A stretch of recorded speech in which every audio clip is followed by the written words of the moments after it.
To get started, let's install the tools that we need.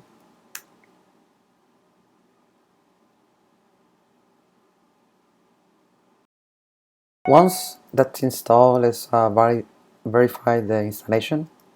MFP dev is a different name now, -v, Cordova -v, Ionic -v. Ionic 2 is still in beta. This demo is going to show Ionic 1. To get started with Ionic, you can use the Ionic CLI to create a new app. Ionic start, call this one MFP 8 Ionic demo. Next, move inside the directory and open the app. This time I'm using Visual Studio Code. Open config.xml and edit the app ID to be a unique identifier. ibm.ionicmfp, the version number of the app, and then the name of the app. You can use the Ionic CLI command to pass these parameters, but right now there's a bug and it doesn't work, so you can always change it here. Next step is for the latest version of Cordova iOS to work with live reload in Ionic. You have to add a allow navigation tag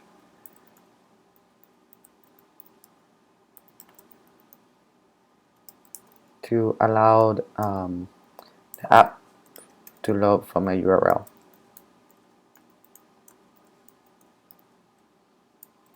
And you can go back to the terminal, and then Ionic adds an old version of iOS on a Mac, so it adds 3.80. That's not compatible with MFP, so let's remove that. And let's add a new version.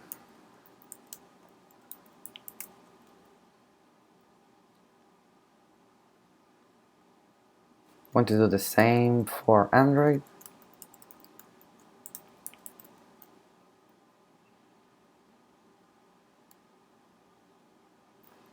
And that's it. We can verify that we have the latest platforms. Next is to add the Cordova MFP plugin.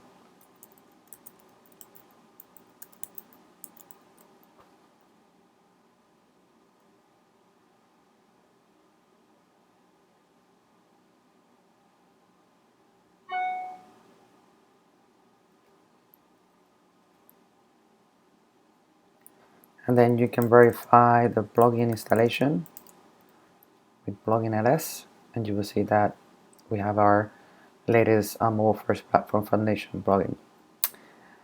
Next, going back to the app, or let's register our app with our local server. So in this case, I have two servers. I have one in localhost, and I have another one registered on Bluemix. In this case, I'm going to work with the localhost local server. So you can do MFP app register, and this will register the app on the server for iOS and Android. If you refresh, you will see the Ionic app added for Android and iOS. The other thing that the register command did was update the config.xml with the value of the server. In this case, this is my local IP address and the runtime MFP. So that's what register does for Cordova apps. Next step, we can preview the app with the CLI. You can do MFP dev app preview. You can select with arrows, MBS or browser. Then select Android. You can select iOS or one of them, and it will start with an app. So in this case, if I want to change something in the app, For example, I can go to one of the templates and change something.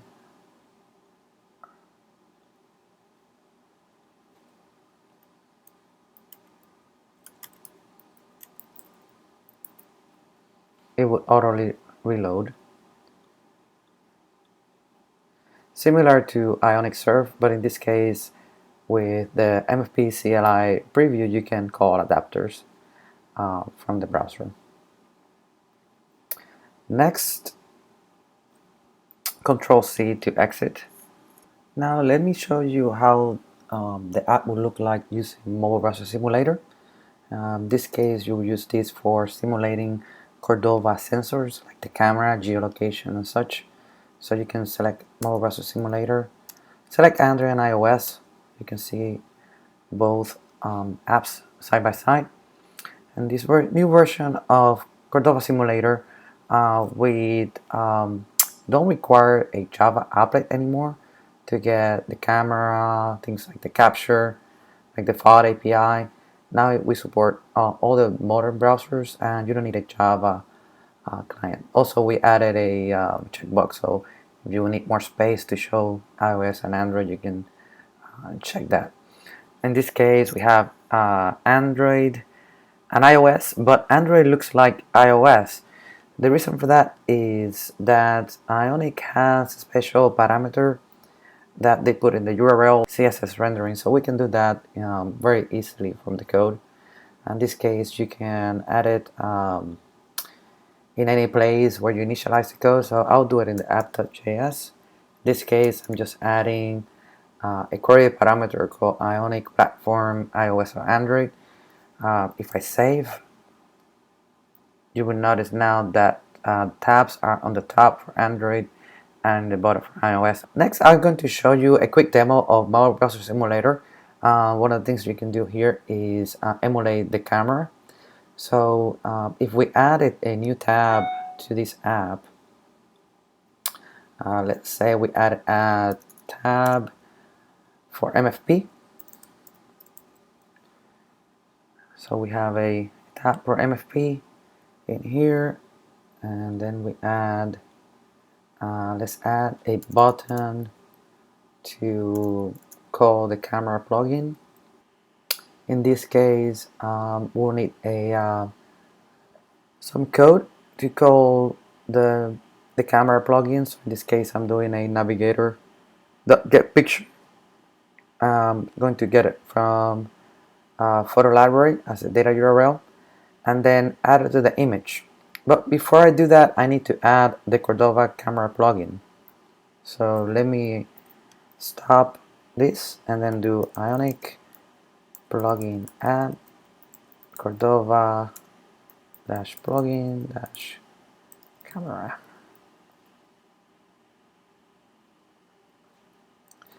I can check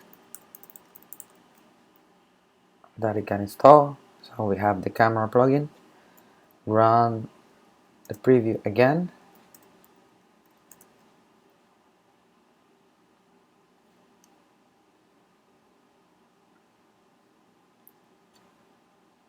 So we have our camera there, and we can simulate it with this. So in this case, I can click the button. I don't get that picture. I don't get that picture. If I want to change this picture, I can go ahead and select one from, for example, my desktop.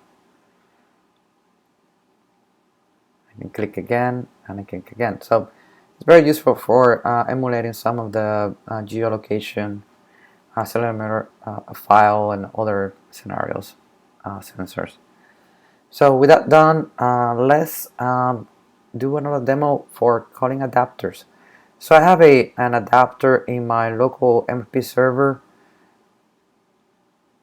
So I have one that is a regular Java adapter. It has a grid, so I can call that adapter with a default scope out of the box.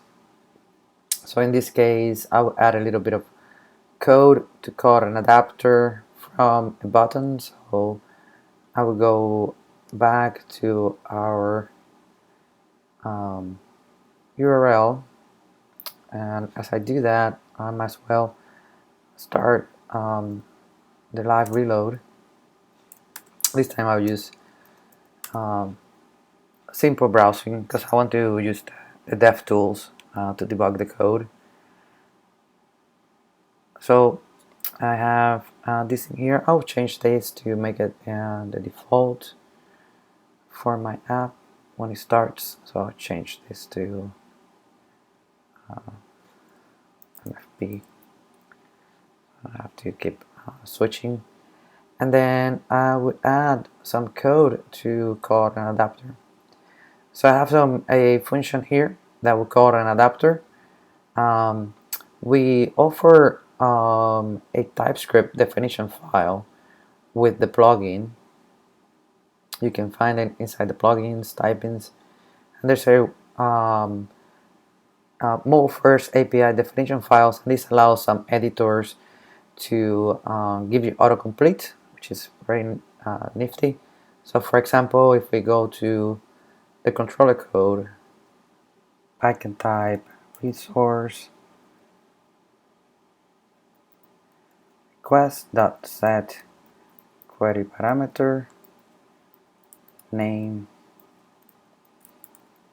Carlos, and then resource request.send. I can also pick the definition of the send function, and this type definition file works with any other type of editor like Eclipse or Atom or any WebStorm, any editor that supports TypeScript definition. You might need to configure it with a TypeScript file or change your file to a TS, but it just works. In this case, we want to call this function, so let's go to the template and let's add a button to call the adapter. So this will call the adapter, and we can just click in here and it will say adapter say hello Carlos. Pretty cool. So the next step, I want to show you how to call an adapter that has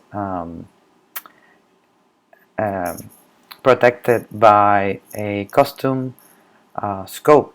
So in this case, I want to use the resource adapter from the demos, and I want to get the balance. So this is secured by a scope called access restricted.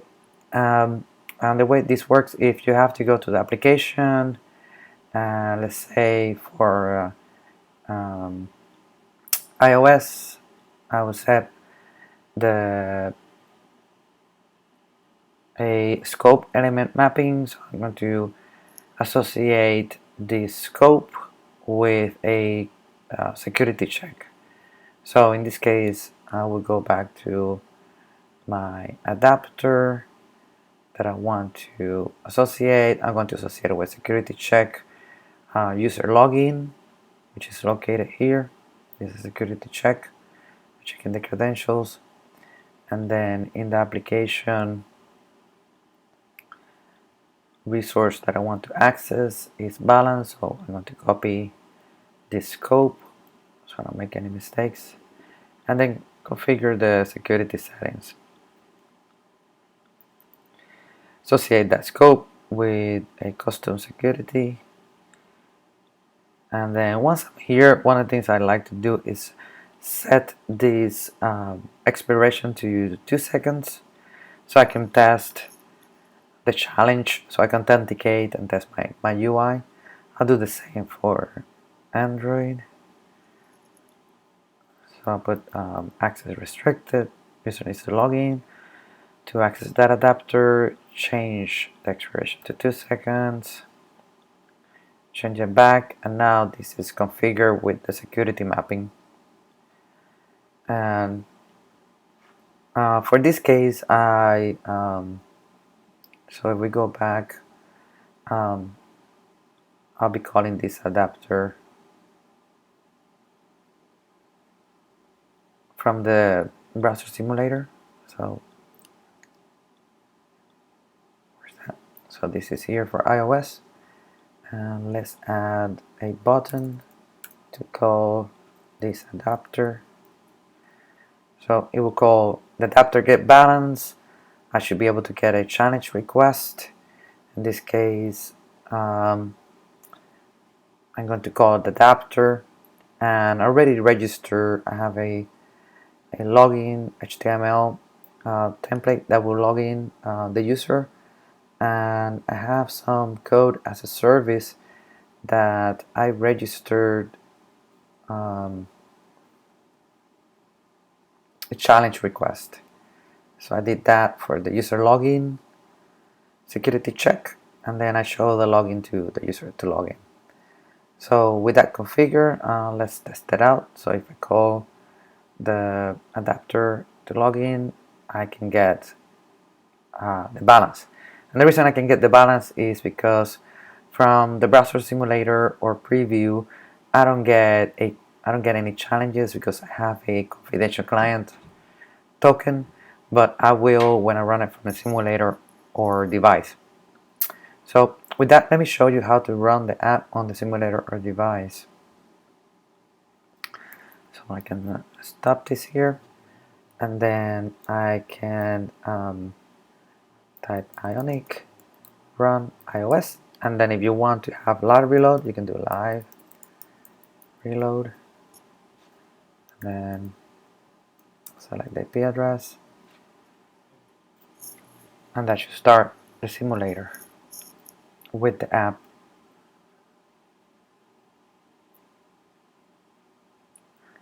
After the app starts, I can call the adapter,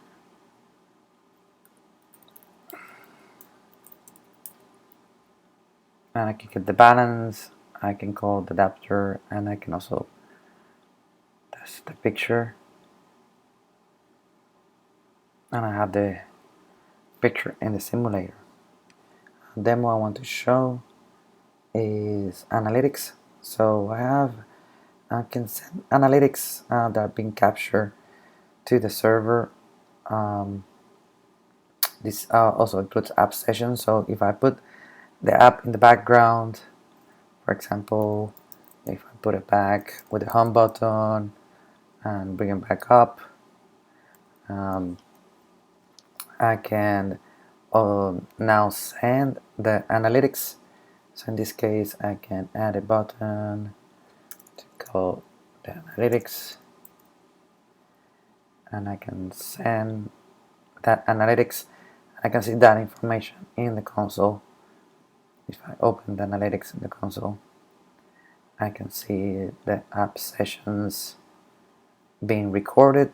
I also instrumented this app with different logs for page visits. So when I visit the chat app or any other ones, I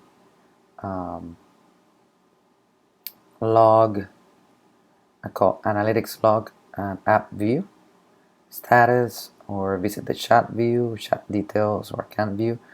So if I visit different views in the app, I'll be collecting analytics, and I can send that analytics to the server, and then I can build kind of a custom chart. For example, I can visit how many times the MFPF view was visited, account, chat, or status. I want to show, I can exit here. I want to show Android. So for Android, we have Crosswalk Support. Crosswalk allows you to run a web view that is faster than the one that comes with the phone. So for older phones like Android Jelly Bean 4.1 or 4.0, that view it runs slow, and also modern APIs are not available. And the third one is you cannot debug the app while it's running on the simulator or device. So I'm going to show the app running in Android.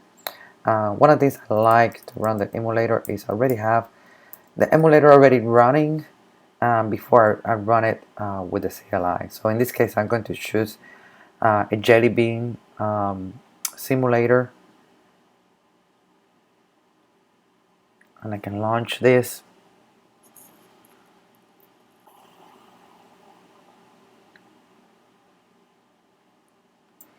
And to add Crosswalk, one thing you can do, or just to show you Crosswalk is running, I can run Chrome inspect.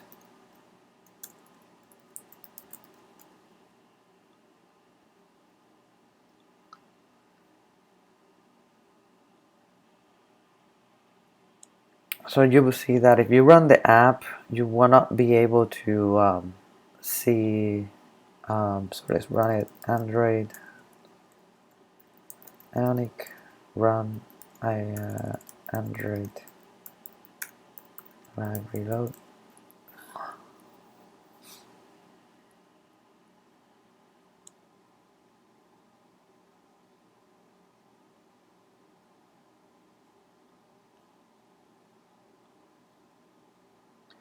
So the app started on the simulator. As you can see, it has some rendering problems, but this should be fixed if I use Crosswalk. So let's get that started. I can quit this, and to add Crosswalk, go ahead and add the plugin.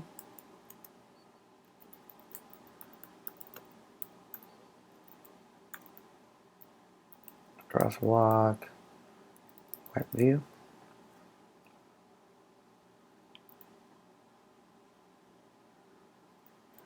And you can tell you cannot debug the app using Chrome Inspect using the DevTools. Now let's rerun the app.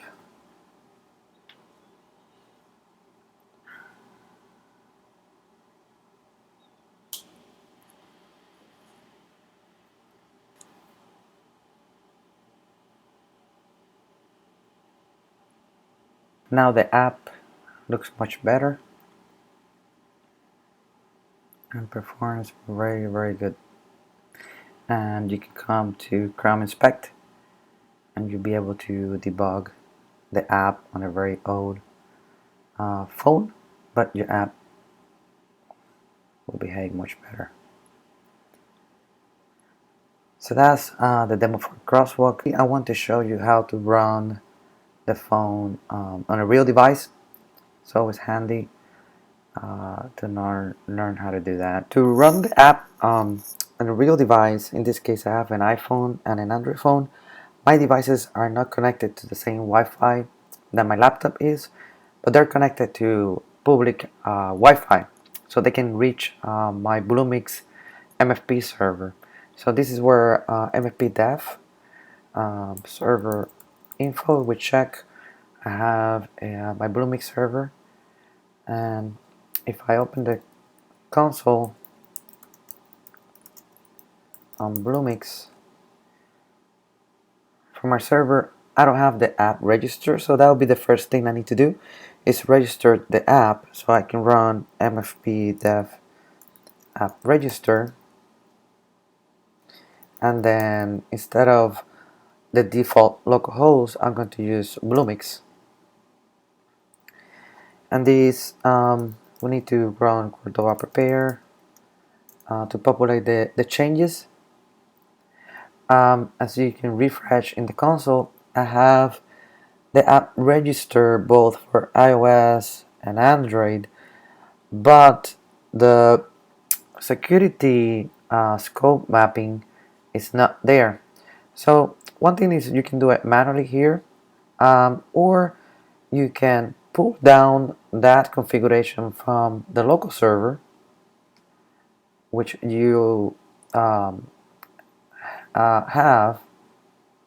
and then push them up to the Bluemix server. So in this case, I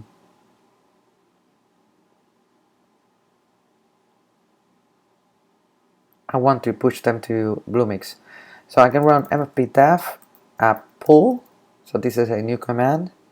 It will pull down the configuration from the local server, from the default server, and then I can do mfp dev app push and push it to Bluemix server. And if I refresh on my Bluemix server and I go to the security, I'll see that now my scope mapping is there. For iOS, the same thing. My scope mapping it's there. And if I check my config.xml in my Cordova app, I will see that my config.xml has my URL to Bluemix. So this is where another command comes handy, where you can do app config. So if you want to switch back the app to connect by default to the local server, you don't have to run register or push to local. You can just do mfp app config and just change the server to point to a different server that the app is already registered, so you don't have to register and configure it multiple times. So you can pass here a URL, or you can pass in a server profile name. So in this case, if I want to send it back to local, I can run server local. As you can see, it changed the IP address to my local host. If I run it again to Bluemix, it will switch back to Bluemix. And as always, you have to run Cordova prepare, or in this case, Ionic prepare, to populate those URLs down to the app. So in this case, my app is ready to run on the real device. One trick that I like to do, for at least for iOS, is if I run it from command line, is I can do open platform iOS start and open the Xcode project. Open the Xcode project and then select your phone, in this case Carlos' iPhone, and you can run the phone. But before that, one quick tip is you can use Quicktime Player to display your iPhone or iPad into your computer for demos and POCs. So in this case, let's try record a movie. This is my real phone, and then I can run with Xcode, clicking the play button, and this will launch my app on the phone. And then I can call an adapter, or a secure adapter, and then type the username and password that matches. And that's for iOS. So for Android, I like to use Android Studio to run it on the device. So in this case, you can start Android Studio,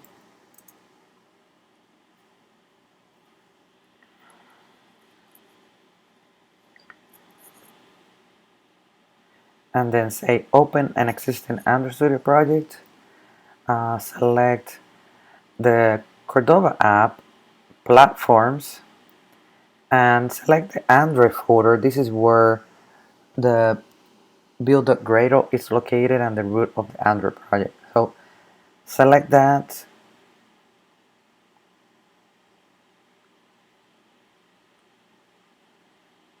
and it will open in Android Studio. If you have Crosswalk, there's a bug in Crosswalk that it's open, and you need to add a file called gradle.properties with android.use deprecated indicate equals true. So in this case, I'll do it from the CLI.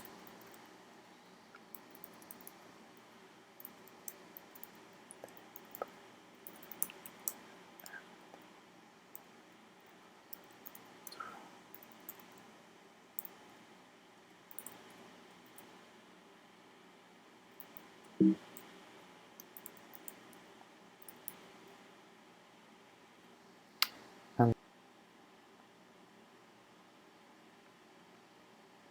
it's there. And then you can click play to run the device on your Android phone. And one quick tip for a tool that I like to use to display my Android phone when I'm doing POCs or demos is Visor from the Chrome extension store, and this would allow me to display my real phone locally or with someone remotely. So this is my Android phone, and then I'll go back to select play, and then select my phone, and it should come up in a few minutes.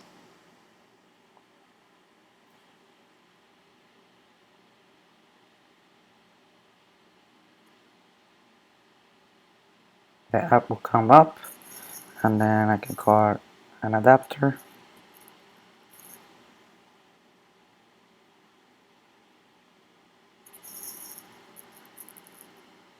Or core secure adapter.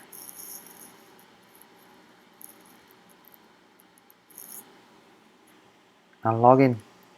So this is running on the real device and from Android and iPhone, and my app is running on Bluemix. So now I can shut down my laptop and use my device to walk around and show my friends and family what a cool app I created. Now that we have our app running on the real phone, um, we can show you how you can do direct updates to your app without sending the app to the App Store again. When you do that is, let's say I forgot to remove the send analytics button, and maybe I want to change the colors of the button because they don't match. So I can do that in the code. So you can go back to the code and make changes. For example, the first button, instead of com, it should be maybe let's change them all to Royale. So I change all the buttons, match the color. Maybe we want to change that, and also maybe we want to hide the analytics button. Just remove it. We can just remove that code. And any HTML, JavaScript, CSS files that you want to change, you'll be able to send a direct update to the app by updating the web resources. So after you do that, the way you send the new web resources and update that in the console, as you can see there's a message saying here that there's no web resources to deploy. So to get that up or build, use the CLI, so mfp dev app web update, and we want to send that to Bluemix, or you can put local or default, but in this case we want to send it to the real phone, which is connected to Bluemix. So you run this command and it will update the web resources for both Android and iOS and send them to the Bluemix server. Now that it's updated, we can refresh the console to check that web update resources are updated. Now you can see the date that they were updated, and we can go back to our app that I have in my phone, and next time that this app tries to connect to the server, it will get a challenge handler for direct update. So let's try calling an adapter.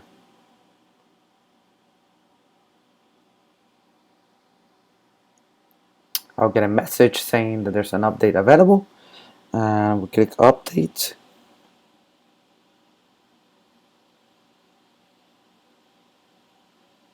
And now the analytics button is gone, and all my buttons now match. So that's kind of cool to be able to update your mobile app on the fly from the cloud. Another thing that I want to show is status. So we have active notifying, and access disable. This is something that your admin or operations IT team can use to manage the app.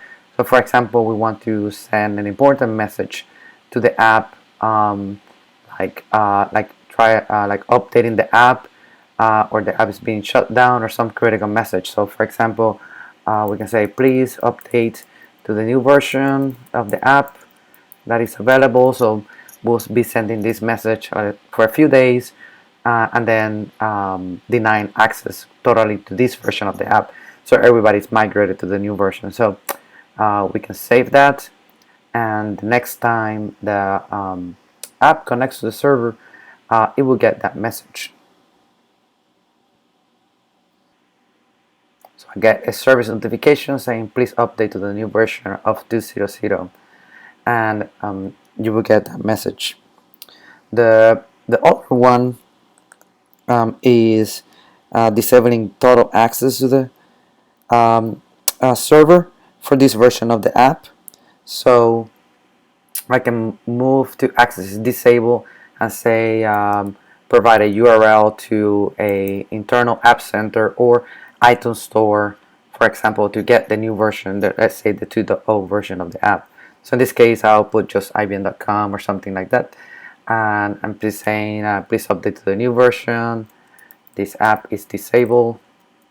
I hit save, and next time that the app connects to the server, or the user uses the app and connects to the server, I'll try to connect an adapter.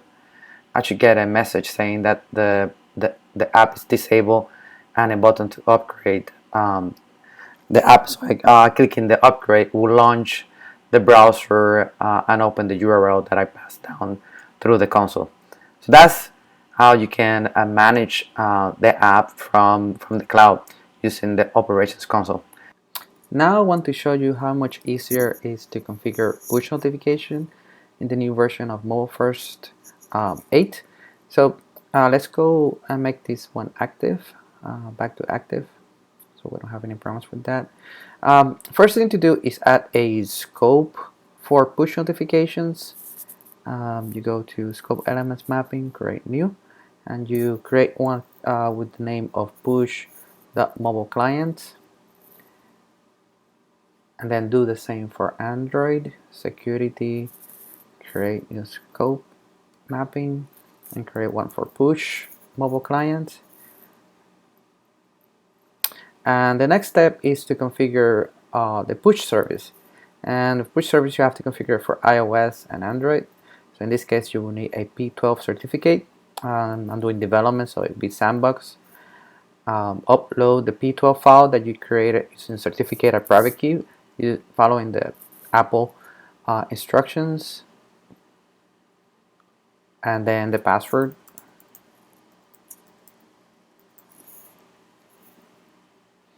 And for Android, go ahead and from the Google developer console get that information. I already have it, so I'll copy paste it from here. And then the sender ID, which will be your project ID in the Google developer console. Set up that, and then now you're ready to send push notification. But before you do that, you need to change some code in the Ionic app to register the device and the app with the push service. So in this case, let's move to the code. Let's uncomment a few buttons in here, and let's remove a few buttons that we don't no longer need. Make space.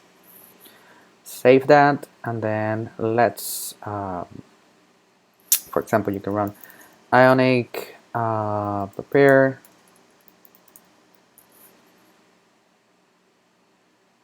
and then for iOS I'll use Xcode to run on my iPhone, and then for Android I will go ahead and run it from my line just to mix it a little bit. So in this case it's coming up on my iPhone, and I have a button that says is push supported, register the device and get subscriptions. If we go to the code, what these buttons would do is run a function. So it's push supported, we run the function mfp push is push supported. For register the device, we'll call the function get register the device, and we'll run mfp push register the device, and then the last one is get subscriptions. So by default you get to a global tag called push.all, or you can create tags and topics to send push notifications specifically for the people or the devices subscribed to a certain topic, and I'll print the message when we send a push notification. So that one will be get subscription, MFP push get subscriptions. And then to initialize MFP push module on the client side, I did that in the MFP init function when double command init runs. So I will do MFP push initialize, and then tell it that when I receive a push notification, go ahead and run this function, notification received. So you'll be registering a notification callback, and this function is defined down here. Very simple. I'm just doing an alert when I get the message, and then putting the message in the body so we can inspect it. So once that's done, you can go ahead and have the app running in iOS and also running in Android. So if I tab is push supported, I'll get true. Go ahead and register the device. Say yay, and then get subscriptions. Only one tag, push.all. I'll do the same for Android. It's push supported. True. Register the device.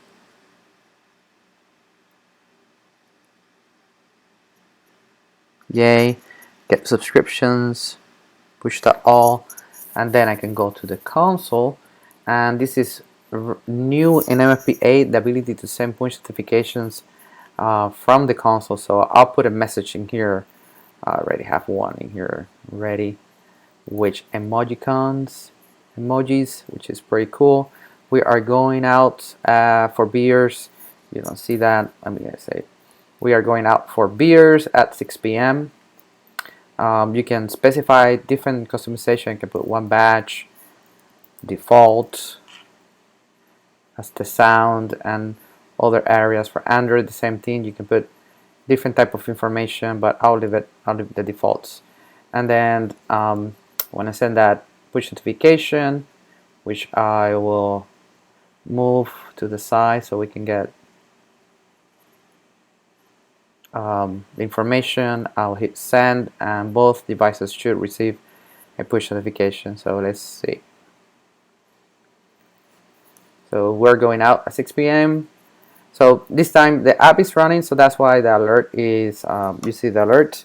But push notifications, the cool thing is you can send them when the devices are locked or the app is not even running. So I can just put it in the background, run it. Same thing here. I can lock my device and then send the message. I can send the message again. Going out at 6 p.m. and then send the message. I'll get my push notification in iOS. So that's push notification, pretty neat, very easy to use now in MFP8, and you can try it out in the beta. This concludes the demo for Ionic and MobileFirst Platform Foundation 8 beta. I hope you enjoy the video and get started playing with Ionic and MobileFirst. Thank you.